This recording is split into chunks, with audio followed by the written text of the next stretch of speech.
तो आप कहेंगे वर्णों की कुल संख्या भैया जी हम चुनेंगे आपका 52। 52 वर्ण होते हैं। किस तरह से 52 वर्ण होंगे दोस्त आपके? 11 तो होंगे आपके स्वर, 11 तो होंगे आपके स्वर। व्यंजनों की कुल संख्या मुझको बताइए कितनी होती है सारे साथी? तो व्यंजनों की कुल संख्या आप कहेंगे 33 होती है जी। कितनी होती है व्यंजनों की कुल संख्या? 33 होती है। फिर आते हैं हमारे संयुक्त व्यंजन, क्या आएगा आपका? फिर आते हैं हमारे संयुक्त व्यंजन। और ऐसा हो सकता है कि बोर्ड ये नया है कि आपको शायद थोड़ा राइटिंग का इशू आज हो सकता है, ठीक है, वो फिर थोड़ा बोर्ड घिस जाता है तो साफ राइटिंग भी आ जाएगी। संयुक्त व्यंजन के बाद में आपका दोस्त उत्क्षिप्त व्यंजन की संख्या कितनी होती है? सारे साथी बताएंगे उत्क्षिप्त व्यंजन की संख्या कितनी होती है? तो आप कहेंगे उत्क्षिप्त व्यंजन हमारे 2 होंगे जी। और मैं आपसे बोलूं अयोगवाह वर्णों की संख्या कितनी होगी? तो आप कहेंगे अयोगवाह की संख्या भी भैया 2 होगी। कितनी होगी? 2 होगी। अब देखना बड़े ध्यान से, स्वरों की संख्या जो 11 होती है, वैसा नहीं कि स्वर, अभी बस इतना स्ट्रक्चर जान लीजिए, क्रम से सब कुछ जान जाओगे। बस मुझको ये बताइए उत्क्षिप्त व्यंजन कौन कौन से होते हैं? इसको बोलना है अडा, डे नहीं, डे नहीं कहना है, अडा और अढ़ा, डे और ढे आपके ये हैं, ये है अडा और अढ़ा।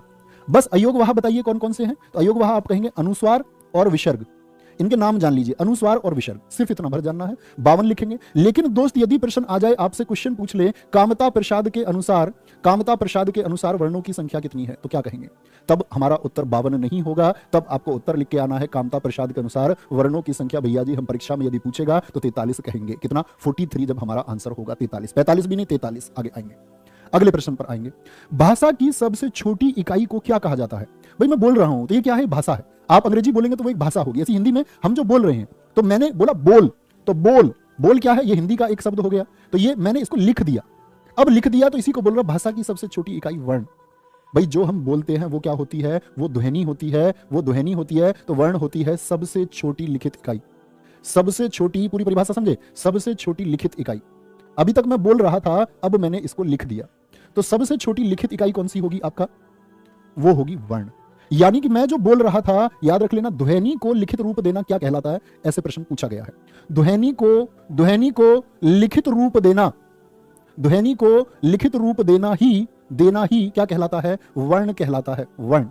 लेकिन दोस्त आप गलती मत कर देना, अगर इसी प्रश्न की भाषा थोड़ी सी बदल जाए और लिख दे भाषा की सबसे छोटी मौखिक इकाई, तो बताइए क्या उत्तर होगा?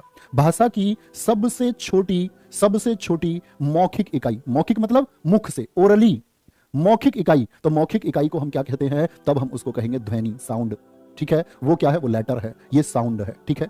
कै, मैंने बोला कै, तो कै क्या हो गया? ध्वनि। लेकिन मैंने जब कै को लिख दिया, ये क्या हो गया? वर्ण हो गया, वर्ण।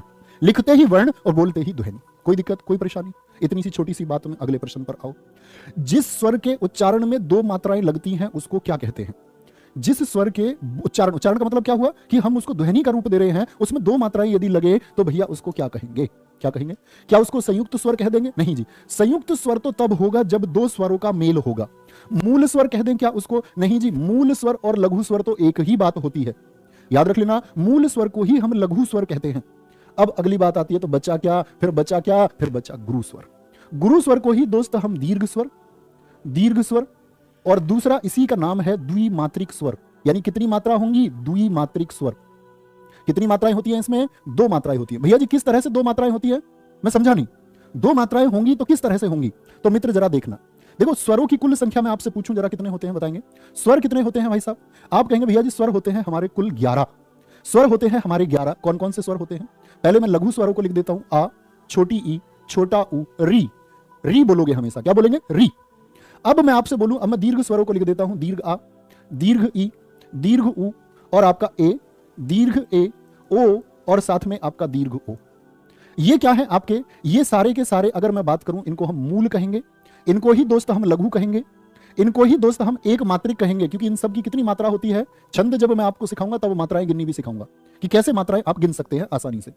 और इसकी मैंने आपको बात बताई, ये सारे के सारे क्या हैं? ये दीर्घ स्वर हैं। तो मुझे बताइए दीर्घ स्वरों की कुल संख्या कितनी होती है? कुल संख्या कितनी होती है? और मुझे आप बताइए मूल स्वरों की कुल संख्या कितनी होती है? तो मूल स्वर आप कहेंगे 4, और दीर्घ स्वर यदि आपसे पूछ ले तो 7 होंगे। इन्हीं 7 में एक बात और आपको देखनी है, ये जो 4 हैं, ये जो 4 हैं, इनको जरा देखिए। ये देखिए, इसमें जो आपका ए, दीर्घ ए, ओ, और साथ में आपका दीर्घ औ है, इन चारों को क्या नाम देते हैं हम? इन चारों को हम नाम देते हैं संयुक्त स्वर। क्या नाम देंगे? संयुक्त स्वर। क्योंकि दोस्त इसका जो निर्माण होता है वो 2 स्वरों से होता है, ए और आपका लघु ई। फिर इसको देखिए, ए धन ऊ से इसका निर्माण होगा। अब देखिए जो बड़े वाले हैं भाई, ए तो सबके साथ होगा, ए और ए को तो याद ही नहीं रखना, ए सभी के साथ में है। ए की प्रकृति कैसी है? घुमावदार, तो इसके साथ कौन सा? घुमावदार अक्षर। ओ की प्रकृति कैसी है? देखिए ओ, तो इसके साथ में ऊ।